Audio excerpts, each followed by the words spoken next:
दूसरा ये काम करते थे, दुबई जब से उसने एक्सेप्ट किया पाकिस्तान के लिए एक बड़ी अलार्मिंग सिचुएशन है। पाकिस्तान में कई ऐसे मिनिस्टर्स हैं, सूबाई भी और वफाकी भी, और MNAs और MPAs ऐसे हैं जिनके जो करप्शन करते हैं और उनके बच्चे उन करप्शन का पैसा बाहर लेके जाते हैं।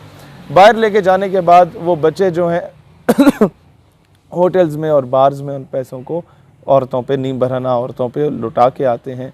और होता क्या है कि उन्हीं बच्चों के ज़रिए इनको ब्लैकमेल किया जाता है।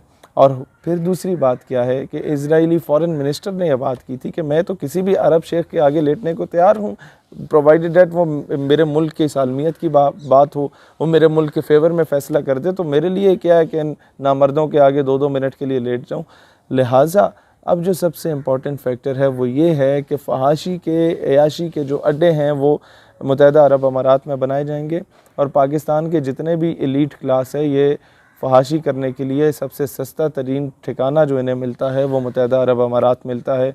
वहाँ जाके जो ये लोग हराम तोपियाँ करेंगे वो सारी चीज़ें रिकॉर्ड होती हैं। ये एक मोबाइल आपके पास जो होता है, इसमें लाजमी नहीं है कि ये कैमरा हो या ये कैमरा हो, कैमरा दरमियान में भी लगा होता है। मोबाइल, अभी तो वो ऐप्स आ गई हैं कि आप अपना मोबाइल बंद भी करते हैं तब भी वीडियो रिकॉर्डिंग हो रही होती है।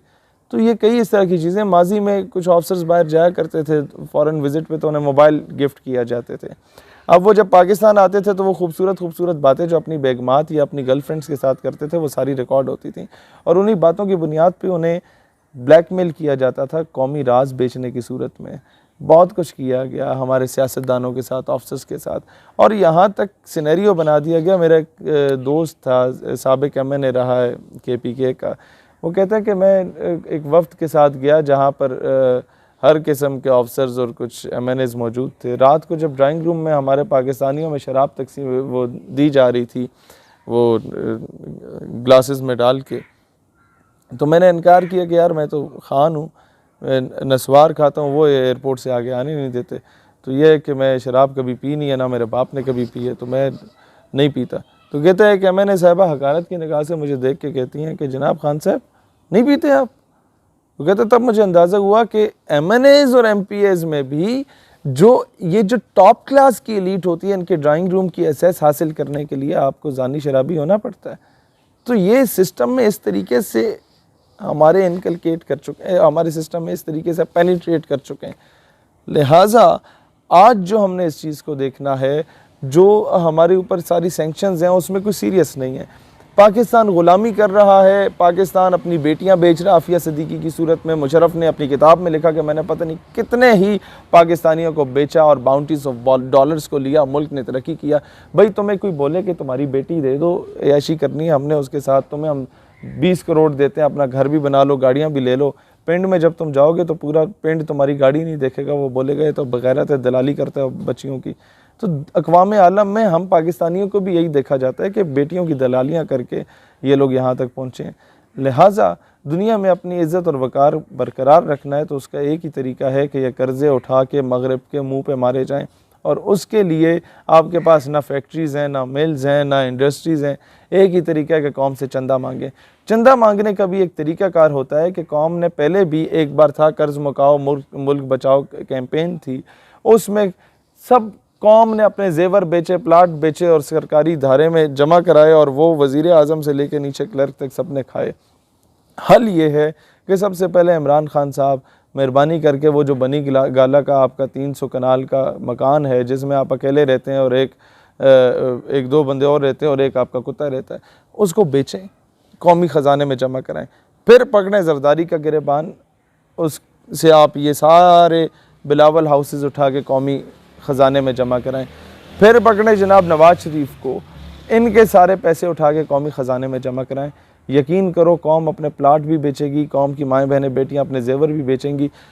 पाकिस्तान का कर्ज़ा उठा के जब मगरब के मुंह पे मारा जाएगा तो यकीनन हम दलेरी से आफिया सिद्दीकी को भी वापस मांग सकेंगे। हम दलेरी से, हम न्यूक्लियर स्टेट है, हमें और किसी चीज़ का डर नहीं है, हम दलेरी से ML कांसी जैसे लोगों को बेचना बंद कर देंगे। हम लोगों से फिर कर्नल जोसेफ रात की तारीख में नूर खान एयरबेस से बाहर नहीं भागा करेगा। फिर रेमंड डेविस हमारे 2 बच्चों को कुचल के शहीद करके मुल्क से बाहर बाइज़्ज़त तौर पे बरी नहीं होगा। ये तमाम काम तब होंगे जब हम लोगों के ऊपर से कर्ज़ा उतरेगा, और कर्ज़ा उतारने के लिए कौम को एतमाद में लेना ज़रूरी है। एतमाद में तभी लिया जा सकता है जब आप पहल करेंगे? अगर तवाम में दो ग्रोह बने हुए हैं, एक हुकूमत का, एक अपोजिशन का। जो अपोजिशन वालों को कह रहे हैं कि गद्दार हैं कि इन्होंने FATF का जो बिल था उसकी मुखालफत की, और हुकूमत को कहते हैं बड़े वफादार हैं। मैं आपको एक बात बताऊं कि यही अपोजिशन अगर हुकूमत में बैठी होती तो इमरान खान FATF के बिल की मुखालफत कर रहा होता और ये लोग जो है वो हिमायत कर रहे होते। मसला ये नहीं है कि इनमें से गद्दार कौन है कौन नहीं है, ये वही लोग हैं जो पिछले दौर में हुकूमत में थे और आधे वही लोग पार्टी चेंज करके आ गए हैं। ये वही लोग हैं जो बूट चेंज होता है, पॉलिश वही रहती है, और ब्रश जो है वो भी वही रहता है। लिहाजा आवाम इस चीज़ में आपस में ना लड़े। आप लोग तो टिशू पेपर्स हैं, आवाम जो है ये तो आपको यूज़ करेंगे, फेंक देंगे, और यही होता रहा है पिछले 70-72 सालों से। आपको सिर्फ ये चीज़ का अंदाज़ा होना चाहिए कि FATF में हमारा नाम आता क्यों है। ये जो कहते हैं कि दहशतगर्द तंजीमों पर पाबंदी लगाई जाए और इन दहशतगर्द तंजीमों की जो फ़ॉरेन फंडिंग है उसे रोका जाए, उसमें से अक्सरियत दहशतगर्द तंजीमें होती कौन सी हैं, इसको तवज्जो दें। वो दहशतगर्द तंजीमों में से ज़्यादा अक्सरियत वो तंजीमें होती हैं जिनको ये दहशतगर्द कहते हैं, वो तंजीमें जो कि कश्मीर में जिहाद कर रही होती हैं, वो तंजीमें जो कि जिहाद अफ़गानिस्तान में अपना किरदार अदा कर चुकी हैं। बीच में वाकई TTP टाइप की कुछ दहशतगर्द तंजीमें होती हैं, लेकिन वो सिर्फ for the sake of formality होती हैं, क्योंकि ये वो तंजीमें जो कि पाकिस्तान के ख़िलाफ़ यूटिलाइज़ की जाती हैं हमेशा से, उनको जो एड है वो भी अमेरिका ही दिया करता था। और आई स्टिल रिमेंबर जब भी फ़ौज और तालिबान के आपस में मुज़ाकरात हो रहे होते थे कि पाकिस्तान में अमन आ जाए, ये बंदे के पुत्र बन के रहें, और पाकिस्तान में जो collateral damage with in Pakistan होता था, सिविलियन भी शहीद हो रहा है, फ़ौजी भी शहीद हो रहा है, ट्राइबल एरियाज़ का बंदा भी शहीद हो रहा है, जब भी मुज़ाकरात कामयाबी के करीब होते थे तो ये अमरीकी हरामजादे जो होते थे ड्रोन स्ट्राइक करके तालिबान कमांडर को मार दिया करते थे TTP के, और फिर ये दंगे फसाद शुरू हो जाते थे। और ये दोनों तरफ से इस तरह का किया जाता था, और वहाँ पर उन्हें फंडिंग भी दी जाती थी against Pakistan and Pakistan armed forces. और तीसरी बात ये की जाती थी, अब ये इनका तरीक़ाकार क्या होता है? तरीक़ाकार इनका ये होता है कि एक दौर में सिंधियों को और MQM वालों को बड़ा लड़वाया जाता था, हैदराबाद से लेकर कराची तक। इन्होंने रॉ ने और CIA ने, पाकिस्तान क्योंकि it's the only nuclear state, तो इन लोगों ने इस्तेमाल किया, कुछ लोगों को ख़रीदा, स्नाइपर्स की प्रॉपर तैयारियां करा के पाकिस्तान में भेजा गया, या उन लोगों को, पाकिस्तानियों को ही, कुछ को गद्दारों को पकड़ के करते क्या थे कि दिन को ये मारते थे 2 सिंधी और रात को मारते थे 2 महाजिर, और ये जो हैं आपस में लड़ना शुरू हो जाते थे। इसी तरीके से एक धमाका इमाम बारगाह में करते थे, दूसरा धमाका किसी मदरसे में करते थे, और पूरा शहर जो है वो फ़िरका वाराना फसादात की लपेट में आता था। इस वक्त भी कुछ ऐसे 3rd क्लास किस्म के इन लोगों ने वो क्या कहते हैं किराए के लोग ख़रीदे हुए हैं, जिनका काम सिर्फ ये होता था उन वलदुल हराम का कि वो आके सहाबा कराम की शान में गुस्ताखी कर लेंगे, या वो आके अहले बैत की शान में गुस्ताखी कर लेंगे, और उसके बाद पूरा मुल्क जो है वो फ़िरका वाराना फसादात की लपेट में आ जाएगा।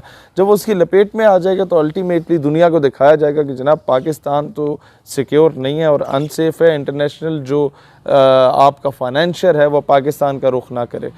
दूसरा काम क्या किया जाता था कि ज़ाहिर है ये आपकी फूफी के बच्चे तो हैं नहीं, ये तो आपके दुश्मन हैं, इन्होंने तो आपको डिस्टेबलाइज़ करना है, ये आपको कर्जा देंगे, कर्जा दे के आपको ब्लैकमेल करेंगे। तो जितने भी लोग जिहाद कर रहे हैं कश्मीर में इन अ ट्रू सेंस, उन पे सैंक्शंस ये लोग लगवाते हैं आपके FATF की ज़द में, या IMF के लोन्स दे के, वर्ल्ड बैंक के लोन दे के, उस आगे आपके ये शराइत रख लेते हैं कि जनाब इंडिया के ख़िलाफ़ नहीं बोलना, अमेरिका के ख़िलाफ़ नहीं बोलना, इसराइल के ख़िलाफ़ नहीं बोलना। फिर क्या होता है कि अब जो 2023 में तुर्की में खिलाफत का दौर दोबारा एक नवीद सुनाई जा रही है कि शुरू हो सकता है, उसके बाद राह हमवार की जा सकती है, उससे पहले इन्होंने हर मुल्क से इज़राइल को एक्सेप्ट करवाने का मुतालबा करना शुरू कर दिया है। अब वो मुतालबे किस तरह होते हैं, इन लोगों के बड़े बड़ों के शेख और ये जो होते हैं इन लोगों के हाकिम वक्त, वो होते तो औरत और शराब के पुजारी हैं। इज़राइली लड़कियों के आगे ये लोग ज़ेर हुए हुए होते हैं और वो वीडियोस रिकॉर्ड होती हैं, इन लोगों को ब्लैकमेल किया जाता है, नंबर 1। नंबर 2, इन्हें धमकी दी जाती है कि जिस तरीके से तुम्हारे चाचे मामे ताए को कत्ल करके हमने तुम्हें हाकिम वक्त बना दिया, अब तुम हमारे इंटरेस्ट की बात करो, नहीं तो तुम्हें कत्ल करके किसी और को बना देंगे, हमारे लिए कौन सा मुश्किल है।